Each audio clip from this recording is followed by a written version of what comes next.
Olá, estamos aqui hoje para dar continuidade aos estudos no livro de Ruth, da Bíblia, baseados no meu livro Ruth, uma história de amor, uma história de muitos amores.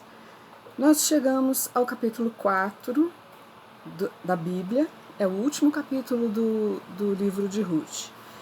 E chegamos também ao último capítulo do meu livro. Eu vou dividir em duas partes esse tema, que é Decisões para Sempre, que é o nome do último capítulo do meu livro. Nós vimos no encontro passado sobre a festa, quando eles arranjam os grãos e tudo que foi colhido. Eles veem o resultado de todo o trabalho e realmente é motivo de festa. Ali na festa a gente viu que Boaz prometeu para Ruth que conversaria com o resgatador que tinha mais direito que ele. E ele, na manhã seguinte, já foi para o lugar onde eles se encontravam. Eu vou mostrar aqui a figura que está no meu livro, de Boaz sentado à porta da cidade, no local das reuniões, à espera deste homem que seria o resgatador com mais direito que ele. Nós precisamos entender como funcionava o sistema, a lei de Israel. Então, nós vamos lá para Levítico, no capítulo 25. Olha só, se você olhar na sua Bíblia, você vai ver que no capítulo 25 estão as leis sobre o ano de descanso, sobre o ano do jubileu, e depois vem leis a favor dos pobres, mas no nosso caso aqui, nós queremos entender essa questão dos direitos sobre a terra. Por quê? Lembra, Elimeleque levou a família para Moabe. Eles venderam tudo, venderam a terra.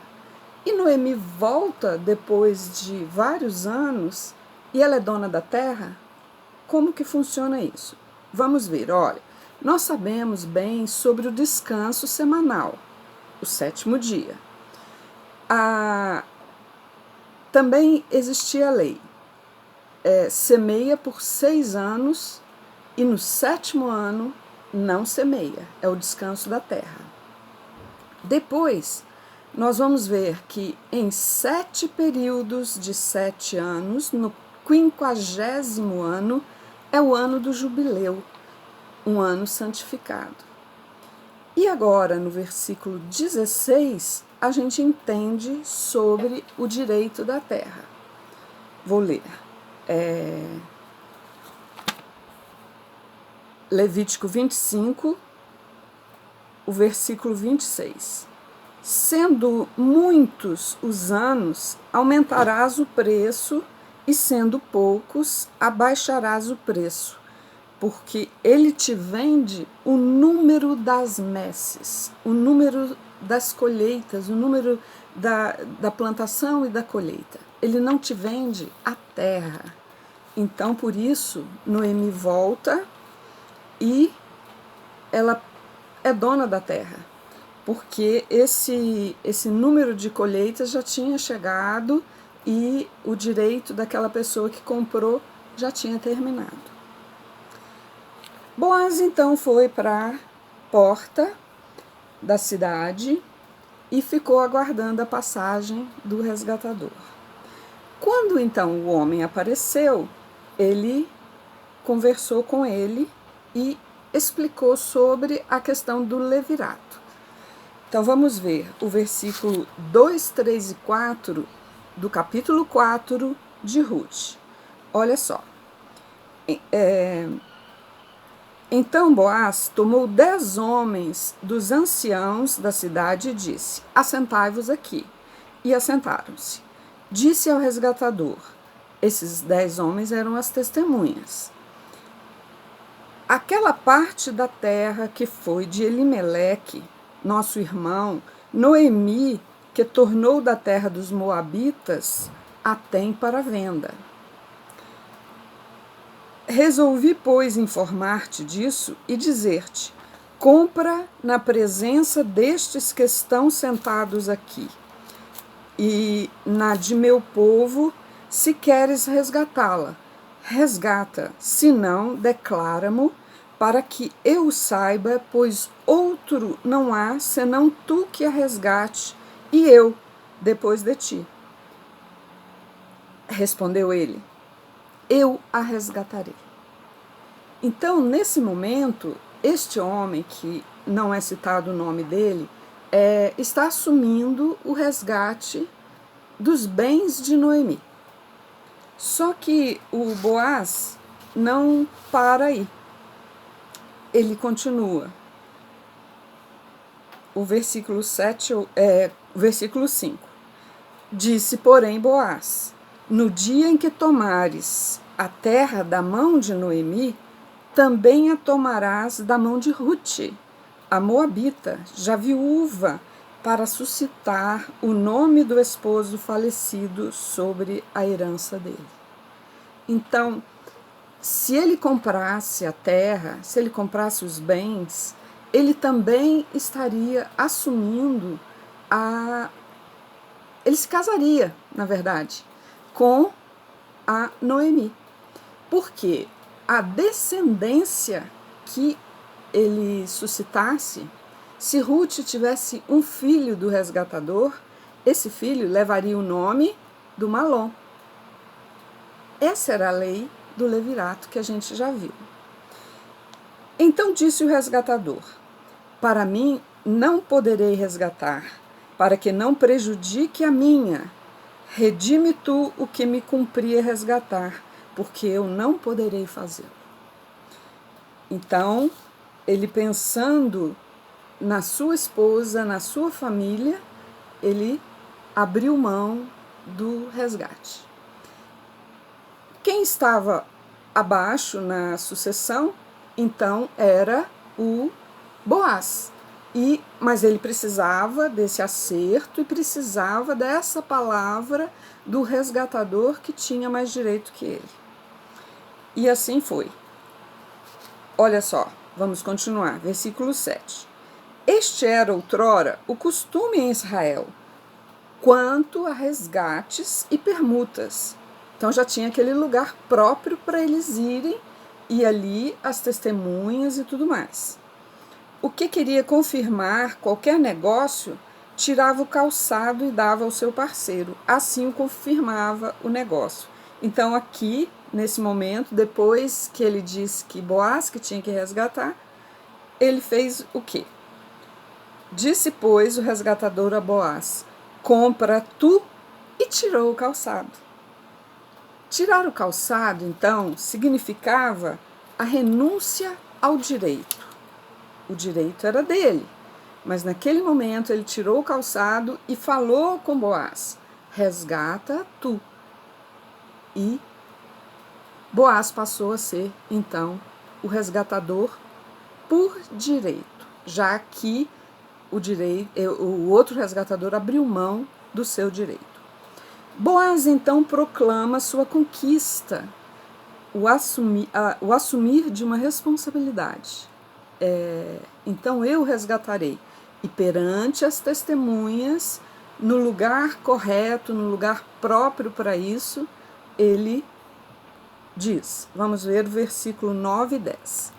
Então Boaz disse aos anciãos e a todo o povo: sois hoje testemunhas de que comprei da mão de Noemi tudo o que pertencia a Elimeleque, a Quilion e a Malom. E também tomo por mulher Rute, a moabita, que foi esposa de Malom, para suscitar o nome deste sobre a sua herança, para que este nome não seja exterminado dentre seus irmãos e da porta da cidade. Disto sois hoje testemunhas. É muito interessante ver, e a gente vê como era diferente.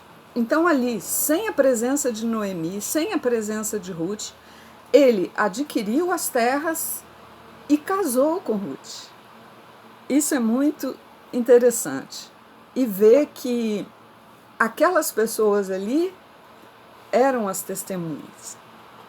Então Boaz agora era dono da propriedade de Elimeleque. Tudo que ele tinha agora era de Boaz. E ainda estava casado com Ruth. E ele recebe os votos de felicidades também. Olha só, versículos 11 e 12. Todo o povo que estava na porta e os anciãos disseram: somos testemunhas. O Senhor faça a esta mulher que entra na tua casa como a Raquel e como a Lia, que ambas edificaram a casa de Israel. E tu, Boaz, ate valorosamente em Efrata e faze-te nome afamado em Belém. Seja a tua casa como a casa de Pérez, que Tamar teve de Judá, pela prole que o Senhor te der desta jovem. Muitas felicidades, vida próspera, muitos filhos, tudo eles desejaram a Boaz e a Ruth naquele momento, mesmo sem a presença dela. Nós aprendemos aqui que Deus continua a mostrar que tinha um plano perfeito desde que Elimeleque saiu de Belém e foi para Moabe, uma terra que não pertencia ao povo de Israel. O plano de Deus era perfeito, mesmo que a gente não entendesse no começo. Nós vemos claramente até aqui, em todo o livro, em tudo que aconteceu, o amor de Deus e o cuidado de Deus para com essa família. Nós vemos também o amor de Noemi para com suas noras, mesmo lá em Moabe. Ela, seu marido, se preocuparam em ensinar sobre Deus, sobre o verdadeiro Deus para elas. Nós vemos o amor de Ruth para com Deus. Ruth aprendeu e Ruth aceitou que Deus, o Deus verdadeiro, fosse Senhor da sua vida. O amor de Ruth para com Noemi, desde que ela decidiu ir com Noemi. Lembra a palavra dela: o teu Deus é o meu Deus, o teu povo é o meu povo, onde quer que você esteja, eu estarei também. E o tempo todo ela se preocupou em cuidar de Noemi. Um amor foi visível, não só para nós hoje, nos tempos de hoje, ao lermos o livro, mas para toda aquela comunidade de Belém. A Ruth ganhou o respeito de todo aquele povo. Fez com que ela fosse amada e respeitada em Israel por causa das suas atitudes, por causa do seu cuidado para com Noemi.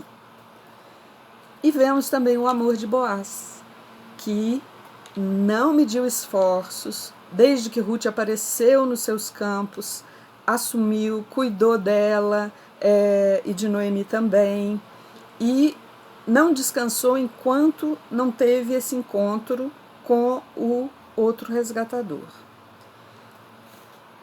Ao longo das nossas vidas, nós temos que tomar muitas decisões. A gente toma decisão das mais simples às mais complicadas. Então, nós tomamos decisão todos os dias na nossa vida. Decisões até, não é uma, são muitas que nós tomamos. E algumas automaticamente e algumas a gente tem que parar e pensar para saber o que fazer. E algumas decisões geram implicações importantes. Muitas, se a gente fizer de um jeito ou de outro, não vai alterar em nada. Mas muitas são decisões importantíssimas e que geram implicações decisivas e fundamentais na vida da gente e das pessoas que estão ao nosso redor. Algumas decisões são para sempre. E aqui o Boaz estava tomando uma decisão para sempre. nós vamos ver depois no próximo encontro, que vai ser o último sobre Ruth, as implicações dessa decisão que ele tomou, de ir atrás do resgatador e ser o resgatador. Então nós precisamos seguir os preceitos do Senhor e pedir orientação dele para a nossa vida, para o nosso dia a dia, para tudo que nós temos que fazer. E pedir também a ajuda dele para que as nossas decisões honrem o nome dele. Que afinal, nossa vida tem que ser para honrar e glorificar o nome do Senhor. Que Deus nos abençoe. Até o próximo. E não se esqueça de ver o vídeo, ao ver o vídeo, também ir lá e se inscrever no canal e colocar se você gostou ou não gostou. E isso ajuda na divulgação para que mais pessoas conheçam esse grande amor de Deus através da vida destas servas e desse servo que foi Boaz. Fiquem com Deus e até a próxima.